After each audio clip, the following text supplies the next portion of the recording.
past few weeks, a lot of you have been asking me, sending me messages, posting comments. Tyrone, are you concerned about Coppa? Are you worried about your channel? What's going to happen? What are you going to do? Do you have anything to say about it? Well, I haven't just been sitting with my hands on my head and worrying. Okay, I have been checking out a few different videos. I've checked out videos from major YouTubers to smaller YouTubers to YouTubers that are actually lawyers.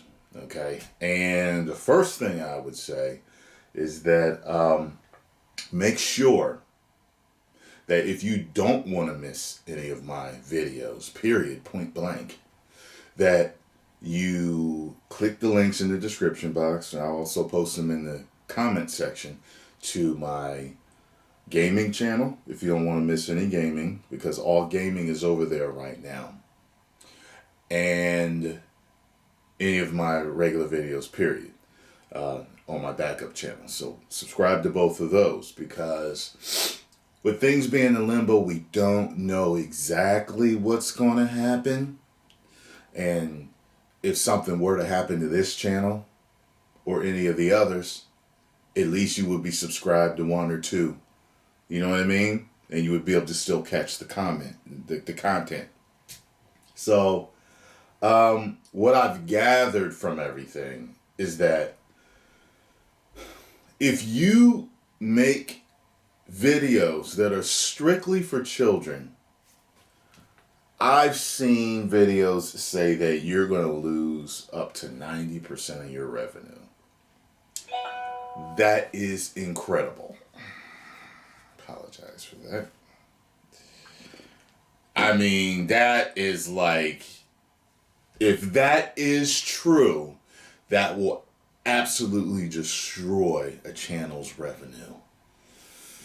That rhymed, I need to play the game bars. Not to be funny, just interject a little comedy, because this is a very serious time for a lot of YouTubers, including myself. I've spoken to other YouTubers I know. Some of them are like extremely worried, like biting their nails, like extremely worried.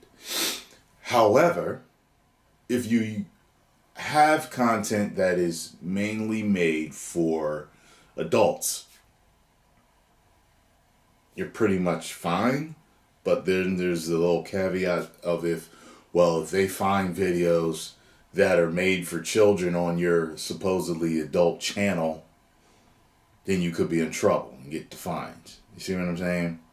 So YouTube has two things you can do. You can mark each video, and you can mark each video whether it's for children or for adults, or you can mark your whole channel strictly for children, strictly for adults. I have marked mine for adults.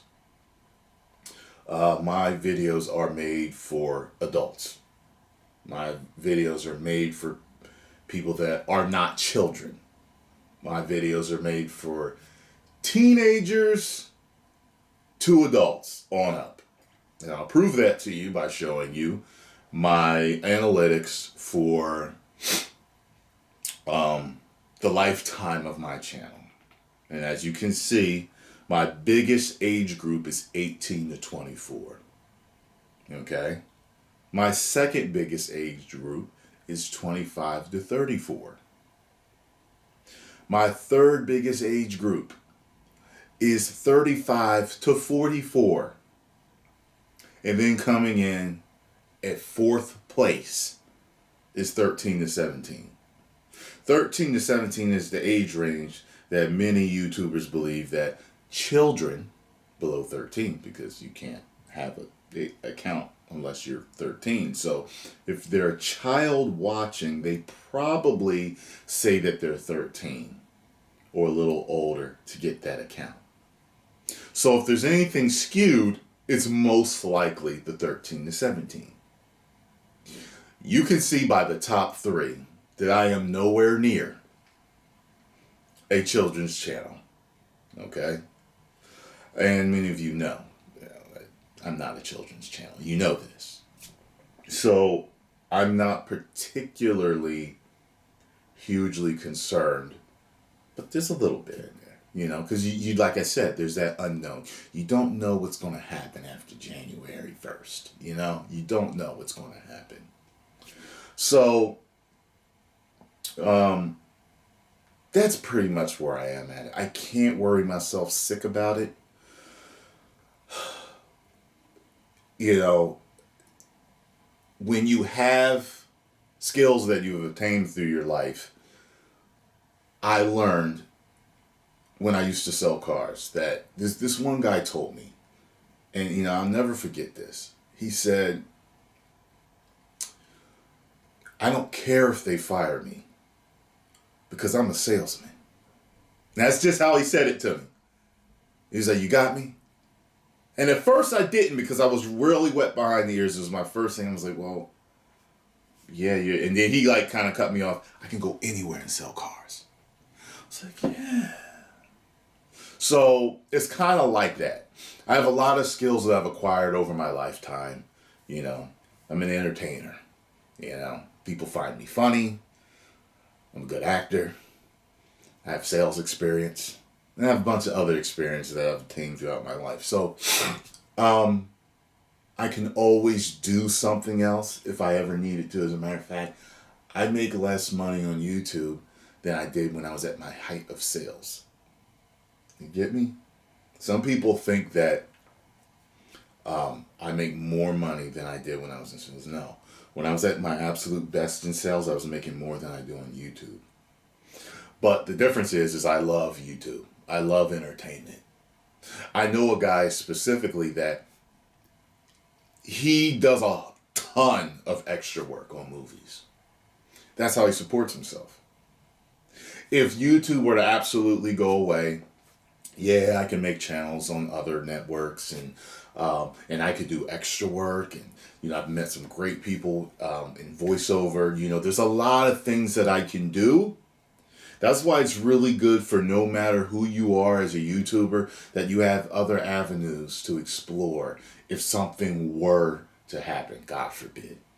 I mean, YouTube has done so much for me, and I love YouTube. But if something were to happen, I have a few things to fall back on. I'm not particularly, quote unquote, scared, but you could say a little worried, because I want to do what I love. You know what I mean? And the ultimate goal is always a full-fledged mainstream acting career. And I'm still working toward that, as well as voice acting career. So, you know, there's a lot of things, a few things that I can fall back on. You know what I mean?